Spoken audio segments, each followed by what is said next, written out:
Hello साथियों, आज मैं SIR 2025 के इनविजिलेशन फॉर्म भरने की कंप्लीट प्रोसेस बताने जा रहा हूं। तो वीडियो के लास्ट तक बने रहिए ताकि आपसे कोई प्रोसेस मिस ना हो। वो इसलिए कि आप फॉर्म सही ढंग से फिल कर पाएँ, क्योंकि इसमें कोई भी संशोधन की प्रक्रिया नहीं है। अभी इसमें कोई भी संशोधन की प्रक्रिया नहीं है। यदि आपका फॉर्म गलत हो जाता है तो गलत तरीके से ही सबमिट हो जाएगा। आपको आपके BLO की तरफ से इस प्रकार का कुछ इनविजिलेशन फॉर्म मिलेगा। आपको इस फॉर्म में कैसे फिलअप करना है, यानी इसमें कैसे डिटेल आप अपनी डिटेल फिल करेंगे, कौन कौन सी चीज़ों की आवश्यकता पड़ेगी, ये सभी कुछ आज की वीडियो में होने वाला है। तो वीडियो के लास्ट तक जरूर बने रहिए।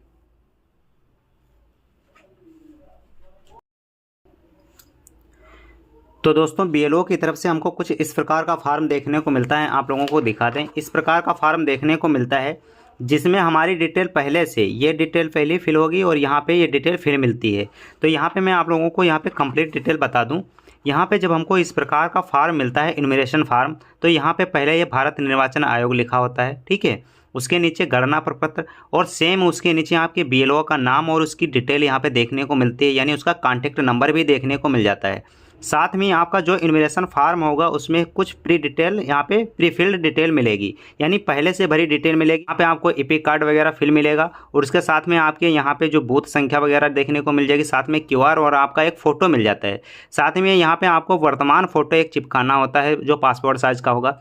फिर यहाँ पे पहला सेक्शन स्टार्ट होता है। पहले सेक्शन में हमें अपनी पर्सनल डिटेल को फिल करना होता है, ठीक है। अब मैं यहाँ पे एक इस फार्म को फिल करके आपको दिखाता हूँ कि कौन कौन सी डिटेल हमको पर्सनल इन्फॉर्मेशन में पर्सनल डिटेल में फिल करनी होगी। तो हमारे सामने पहला जो सेक्शन मिल जाता है ये पर्सनल डिटेल का है और इसमें सबसे पहले हमको अपनी DOB फिल करनी होती है। DOB में आप पहले दिन और उसके बाद माह और उसके बाद ईयर को फिल करेंगे। तो जैसे किसी की DOB यहाँ पे है 18, ठीक है। उसके बाद हमने यहाँ पे मंथ को फिल किया और उसके बाद यहाँ पे ईयर को फिल कर लेंगे, ठीक है। तो यहाँ पे मान लो ईयर 1998 है, तो यहाँ पे ईयर को इस तरीके से DOB आपको फिल कर लेनी है।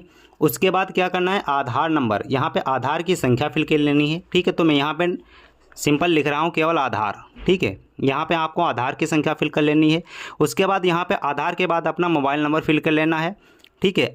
यहाँ पे मोबाइल नंबर, ठीक, यहाँ पे आपको मोबाइल नंबर फिल कर लेना है।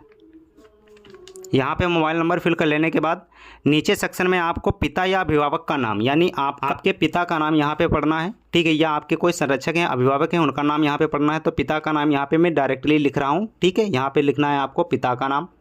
इस सेक्शन में आपको पिता का नाम यहाँ पे फिल कर लेना है इस वाले कॉलम में। उसके बाद यहाँ पे पिताजी का यदि आपके वोटर ID कार्ड है तो यहाँ पे जैसे कि मैंने लिस्ट दिखाई थी उस लिस्ट में आपका ये पिता का नाम है और उसके आगे एपिक कार्ड नंबर पड़ा है, यानी वोटर ID कार्ड पड़ा है। तो यहाँ पे आपको वोटर ID कार्ड नंबर डाल लेना है, ठीक है।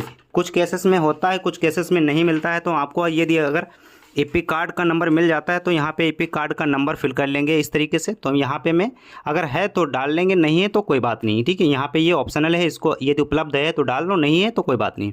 उसके बाद अपनी मदर का नाम यहाँ पर डालना है, ठीक है। तो यहाँ पर हम माता का नाम फिल कर लेंगे, जो भी है यहाँ पे माता का नाम फिल कर लेंगे।